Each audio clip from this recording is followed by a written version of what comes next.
Hello students.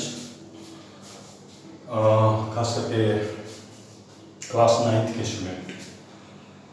Class ninth में chemistry में हम लोग आपको is matter around us pure पढ़ रहे थे, और is matter around us pure में हम लोग एलिमेंट्स पढ़ चुके थे, कंपाउंड पढ़ चुके थे, मिक्सचर स्टार्ट हुआ था। मिक्सचर में होमोजीनियस मिक्सचर में मिक्सचर बता के होमोजीनियस मिक्सचर, उसमें सॉल्यूशन क्या है, प्रॉपर्टीज ऑफ सॉल्यूशन है ना, उसमें सॉल्यूट सॉल्वेंट ये सब के बारे में हमने जानकारी आप लोगों को ये पिछले क्लासेस में दे दिया था।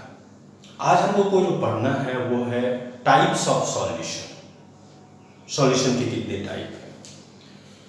There are mainly 3 types of solution: saturated solution, unsaturated solution and super saturated solution. तो क्लास 9 में types of solution,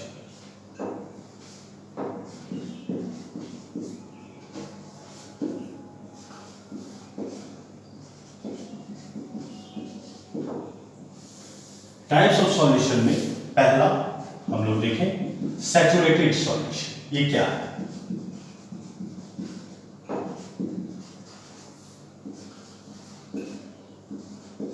saturated solution यानी ये जैसे इसको कैसे समझेंगे? सैचुरेटेड सॉल्यूशन जैसे नॉर्मल रूम टेम्परेचर पर, एक स्पेसिफिक टेम्परेचर पर, नॉर्मल रूम टेम्परेचर आप लोग जानते हैं कि 25 डिग्री सेल्सियस होता है ना। एक ग्लास पानी लीजिए, 1 ग्लास वाटर ले लीजिए, और पहले 1 टीस्पूनफुल शुगर ले लीजिए, उसको स्टीर कीजिए, मिक्सअप कीजिए, देखेंगे कि वो कंप्लीटली डिजॉल्व हो गया। फिर लीजिए अगेन 1 टीस्पूनफुल शुगर ले लीजिए, उसको भी स्टीर करेंगे, वो भी डिजॉल्व हो गया। अब देख रहे हैं कि अब अगर हम ज़्यादा लेते हैं सॉलिड पार्टिकल तो वो डिजॉल्व नहीं होगा, ठीक है। तो उस तरह का जो सॉल्यूशन आपको तैयार होगा वो क्या हो गया? Saturated solution. यानी how can you define it? तो इसको इस तरह से डिफाइन करेंगे: when no more solute are dissolve in it at the specific temperature, that is called the saturated solution. ठीक है, when no more solute are dissolve in it at a specific temperature, that is called saturated solution। Clear हो? और अब देखिए दूसरा हो गया unsaturated solution.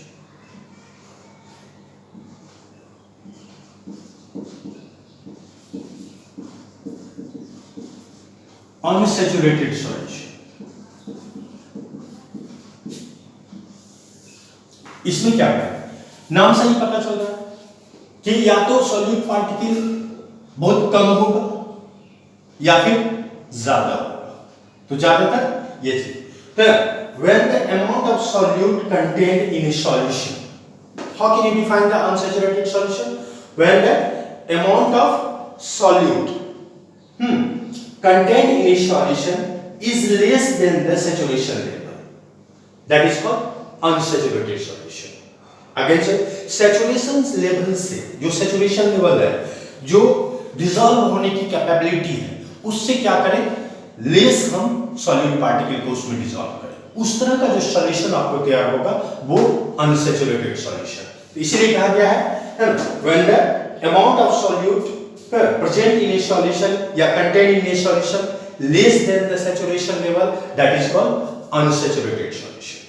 ठीक, ये कि unsaturated solution however becomes unsaturated कब हो सकता है? कोई भी सैचुरेटेड सॉल्यूशन अनसैचुरेटेड कब हो सकता है?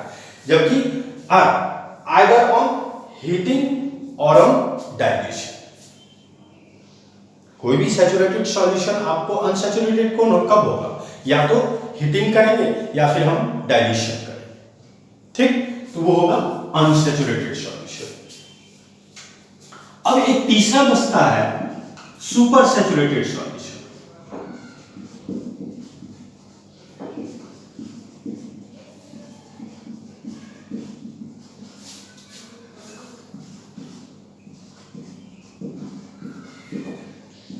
Super saturated. इस तरह का सॉल्यूशन जनरली तौर पे स्वीट मेकर आप जब देखते होंगे कि sweet maker makes these types of solution when more and more amount of solute particle are dissolved in a solution in a solvent after applying the temperature को increase करते जाएगा और सॉल्यूट पार्टिकल उसमें डिसॉल्व करते जाएगा। तो उस तरह का जैसे स्वीट मेकर शब्द आप देखते होंगे कि जब स्वीट्स बनाते हैं तो स्वीट्स बनाने से पहले वो क्या करते हैं, चीनी का घोल बनाते हैं जिसमें वो डिसॉल्व करते हैं। तो वो एक तरह से आपको सुपर सैचुरेटेड सॉल्यूशन हो गया। when more and more amount of solute are dissolved in a solvent after applying a temperature, these types of solution are called the super saturated solution। ठीक है ना। तो इस तरह के सॉल्यूशन में ये भी कह सकते हैं solution which temporary contain more solute than the saturation level, है ना, at a particular temperature is called the super saturated solution। ये हो गया।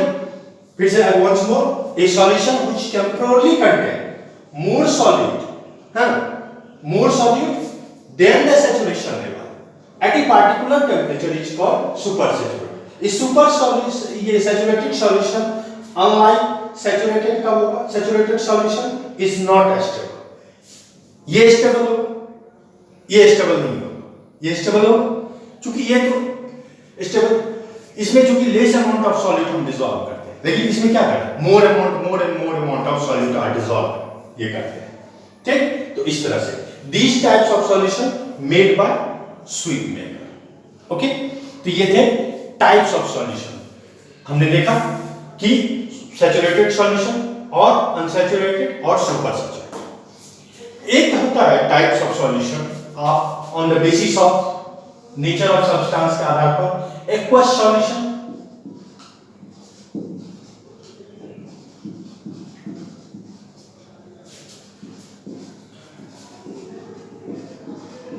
दूसरा नॉन aqueous solution।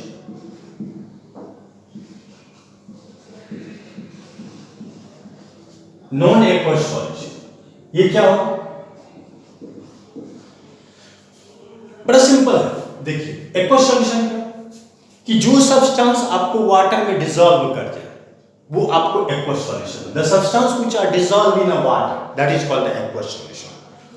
ठीक, जैसे आप यहां पे जैसे HCl ले लीजिए, H2SO4 लीजिए, देखते हैं एक्वस सॉल्यूशन डाइल्यूशन करते हैं, sugar, salt. Non aqueous solution, the substance which does not dissolve in a water, that is called a non-aqueous and dissolve in other solvent like kerosene, petrol, diesel etc.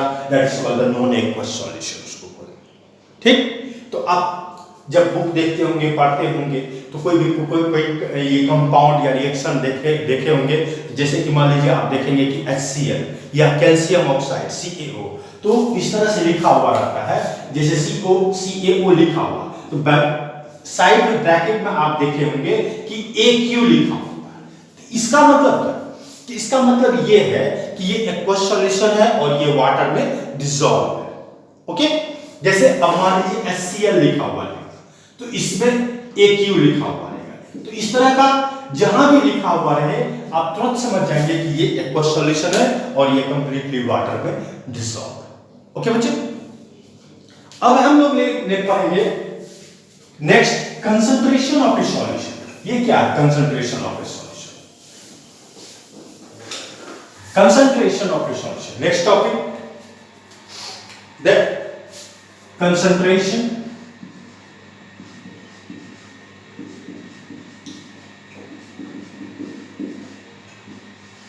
Of a solution. ध्यान से देखिए धीरे धीरे। पहले क्या, the amount of solute present in a given amount of solution, the amount of solute present in a given amount of solution, that is called the concentration of a solution। ये देखिए, the amount of solute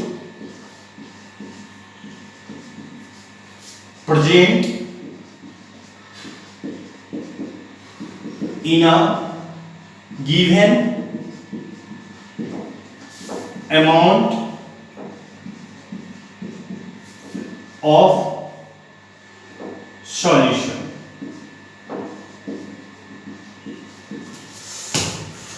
है ना, given amount of solution are called, इसको concentration of solution. अगर दूसरे तरीके से define करें तो कैसे कर सकते हैं? The amount of solute dissolve in A given mass, the amount of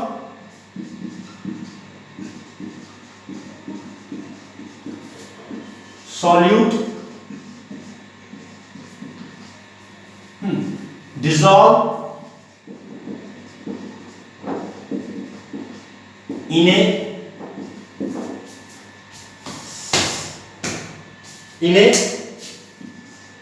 given mass or volume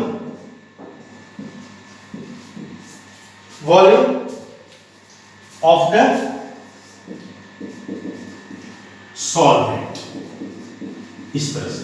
That is also called the concentration of a solution।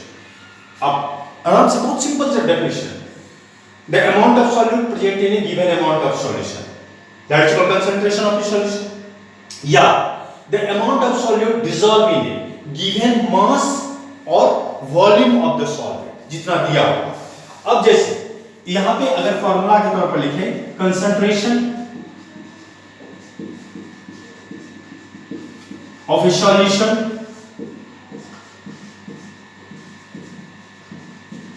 is equal to, क्या हो जाएगा, amount of solute, यहां पे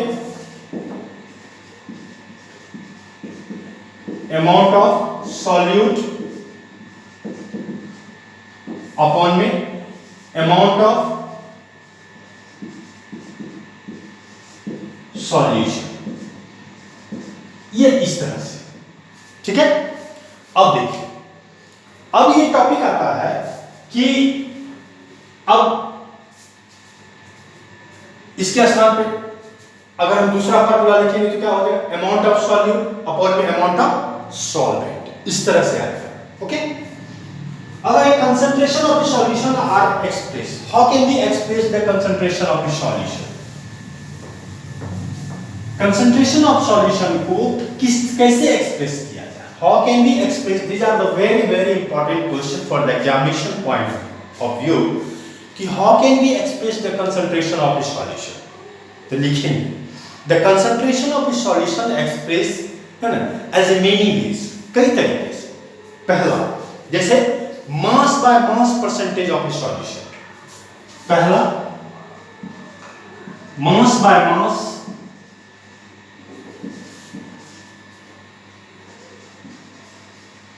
percentage of a solution। दूसरा आप देखेंगे mass by volume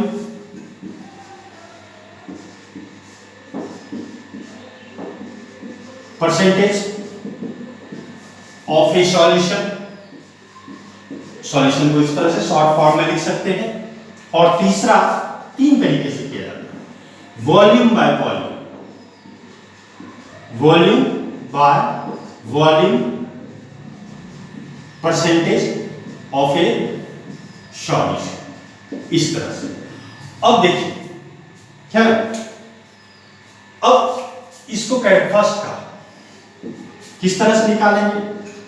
इसमें mass by mass percentage of a solution how can we, कैसे निकालेंगे? तो इसमें लिखेंगे मास ऑफ सॉल्यूट अपॉन में मास ऑफ सॉल्यूशन इंटू 100 चूंकि परसेंटेज। अब देखिए यहां पे मास ऑफ सॉल्यूशन हमने लिया, इसका मतलब क्या? मास ऑफ सॉल्यूशन मतलब यहां पे मास ऑफ सॉल्यूट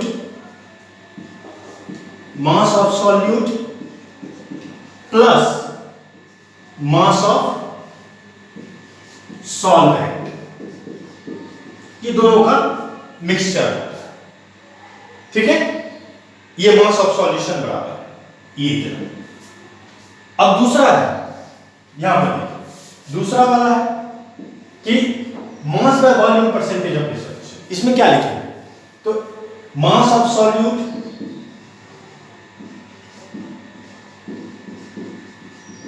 अपॉन में मास ऑफ सॉल्यूशन या वॉल्यूम ऑफ सॉल्यूशन, जिसमें कि आपको mass of solute plus mass of solution या volume of solute plus volume of solution आप दे सकते हैं दूसरे तरीके से।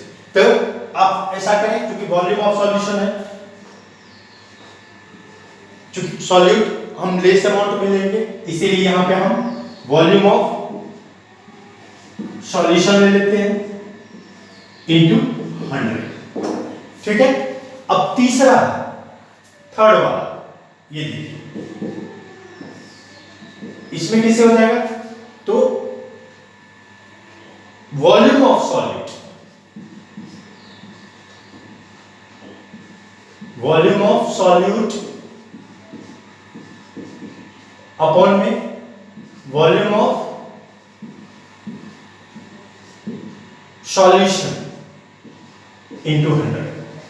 ये वॉल्यूम ऑफ सॉल्यूशन में यहां पर ये करेंगे volume of solute plus volume of solvent, इस तरह से हम निकालेंगे। ठीक है बच्चों, इस बेसिस पे न्यूमेरिकल्स एनसीईआरटी में भी कुछ न्यूमेरिकल है, अभी कुछ रेफरेंस बुक वगैरह देखेंगे तो उसमें बहुत सारे न्यूमेरिकल डिफरेंट टाइप्स के वो न्यूमेरिकल बनाने हैं। और आगे चल के जब आप जाओगे तो वहां पे 11th-12th में इस फॉर्मूला को कंसंट्रेशन से, यानी टाइट्रेशन टॉपिक में, आयनिक इक्विलिब्रियम, केमिकल इक्विलिब्रियम में बहुत ज्यादा हेल्प मिलते हैं इस चैप्टर से। Concentration, how can we measure the concentration of the solution. जब आप टाइट्रेशन पढ़ने लगोगे, खास करके normality, molality, molality, mole fraction वगैरह पढ़ने लगोगे, तो वहां पर इसकी बहुत ज्यादा जरूरत पड़ती है। ठीक है, तो इसके मदद से फॉर्मूला के बेसिस पे, इसी फॉर्मूला के बेसिस पे आप इसका न्यूमेरिकल प्रॉब्लम सॉल्व करोगे। और नेक्स्ट क्लास में कैसे प्रॉब्लम सॉल्व किया जाता है वो भी हम लोग डिस्कस करेंगे, नेक्स्ट क्लास एक देंगे। तो पहले यहां तक आप नोट्स बना लें और इसको यहां कंसंट्रेशन ऑफ सॉल्यूशन तक इसको बड़ी अच्छे से मेमोराइज कर लें। इसके बाद का जो टॉपिक है तब हम लोग पढ़ेंगे कि हेट्रोजीनियस मिक्सचर। ये यहां पे आपको सॉल्यूशन खत्म होता है। हेट्रोजीनियस मिक्सचर में सस्पेंशन और कोलोइडल के बाद। ओके, तो ये चीज